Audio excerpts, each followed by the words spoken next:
ګرانو کتونکو اوریدونکو ډاکټر صاحبانو تاسو ټولو ته سلامونه احترامات خدای دې وکړي چې تاسو روغ او جوړ اوسئ. ډاکټر صاحبانو نن موږ تاسو نیمز اف د ډرګز د درملو په نومونو باندې خبرې کوو. ډاکټر صاحبانو چې درمل په نړۍ کې په مختلفو هیوادونو کې یعنی په ټوله نړۍ کې ډاکټر صاحبانو درمل په څو نومونو باندې یادېدلی شي. ډاکټر صاحبانو ټول دنیا کې ډاکټر صاحبانو چې هر هیواد دی نو په هر هیواد کې ډاکټر صاحبانو درمل 3 ډوله نومونه لري. یو نوم ډاکټر صاحبانو نیم اف د ډرګز معنا د درملو نومونه. نو ډاکټر صاحبانو درمل 3 ډوله نومونه لري. اول ډاکټر صاحبانو کیمیکل عرف یا سټرکچرل نیم یا د درملو کیمیاوي یا ساختماني نوم. کیمیاوي یا ساختماني نوم.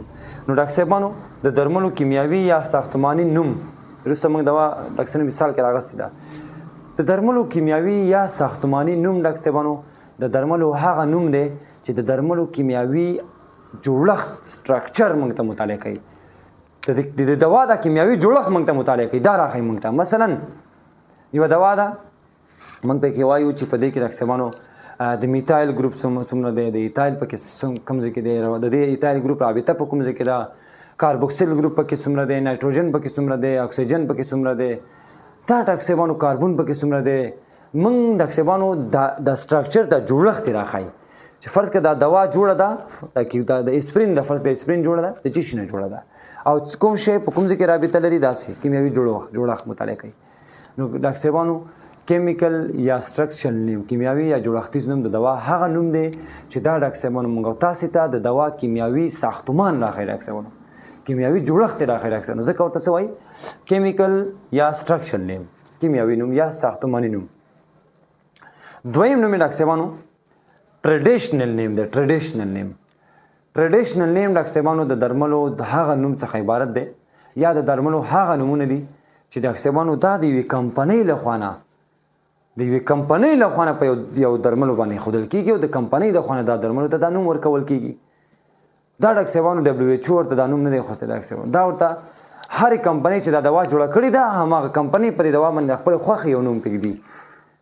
نو ډاکټر صاحبانو ټریډیشنل نیم یا تجارتي نوم هغه نوم دی ډاکټر صاحبانو چې په دې نومونو باندې ډاکټر صاحبانو په دې تجارتي نومونو باندې دوا په بزنس سایټ کې په تجارت سایټ کې دا په دې نومونو باندې چلیږي. په تجارتي سایټونو کې په دې نوم باندې څنګه کې چلیږي ډاکټر صاحبانو ځکه ورته تجارتي نوم وایي. نو ډاکټر صاحبانو دا تجارتي نوم موږ ستاسو لپاره ډاکټر صاحب مهم نه دی ځکه یوه دوا ممکن چې زر کمپنۍ جوړې کړي نو کیدای شي د یوې دوا زر نومونه شي. هر کمپنۍ په یو داسې نه چې دې کمپنۍ او زما د کمپنۍ نوم به یو شي. نه هر کمپنۍ جدا دی. نو اوس د یوې دوا تاسو 300-500 زر نومونه څنګه یادولی شئ؟ دا نو ناممکنه ده ډاکټر صاحبانو. موږ تاسو لپاره ډاکټر صاحبانو چې مهم دی هغه جنریک نوم دی. هر چا لپاره ډاکټر صاحبانو جنریک یا اصلي نوم د دوا ډېر مهم دی چې په دې نوم یې پوه شي چې په دې نوم پوه شوې نو بیا ډاکټر صاحب تجارتي نوم به اسانه پیدا کېږي. ستا خو دا دوا په کار ده که نه ته ورته دا نوم ووایه نو تا ته که هره کمپنۍ درکړه خو همدا دوا خو درکوي. خو که ته ورته دا د کمپنۍ نوم ووایې تجارتي نوم ورته ووایې نو کیدای شي دا دوا څوک ونه پېژني بیا دا دوا به ترلاسه نه کړي. نو ډاکټر صاحبانو ټریډیشنلی یا تجارتي نوم ډاکټر صاحبانو د دوا د هغه نوم څخه عبارت دی چې په دوا باندې د کمپنۍ لخوا نه ایښودل کېږي او د کمپنۍ له لوري ورکول کېږي. موږ تاسو لپاره ډاکټر صاحبانو د دې یادول اهم او ضرور نه دي. او د دې نومونو څخه ډاکټر صاحبانو د درملو په خرڅ او اخیستلو خرڅو پلور بزنس سایټ کې دې څخه ډاکټر صاحبانو څخه استفاده کېږي. دریم نوم ډاکټر صاحبانو جنریک نیم دی یا اصلي نوم. د دوا اصلي نوم ډاکټر صاحبانو د دوا اصلي نوم نو دا د درملو هغه نوم دی چې د WHO یا ورلد هیلث ارګنایزیشن لخوا نه ورکول شوی دی.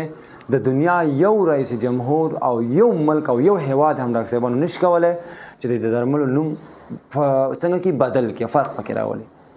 مثلا ډاکټر صاحبانو کې اسپرین ده نو دلته هم ده کاناډا کې اسپرین ده، جرمني کې اسپرین ده، پاکستان کې اسپرین ده، بنگلاديش کې اسپرین ده او د دنیا په هر ګوټ ملیزیا کې اسپرین ده. اسپرین از جست اسپرین بس خلاص. اسپرین ده چې هر ملک کې وه خو ولې تجارتي نومونه فرق کوي. هر ملک کې خدای بره د کمپنۍ دی او په نومونه دي.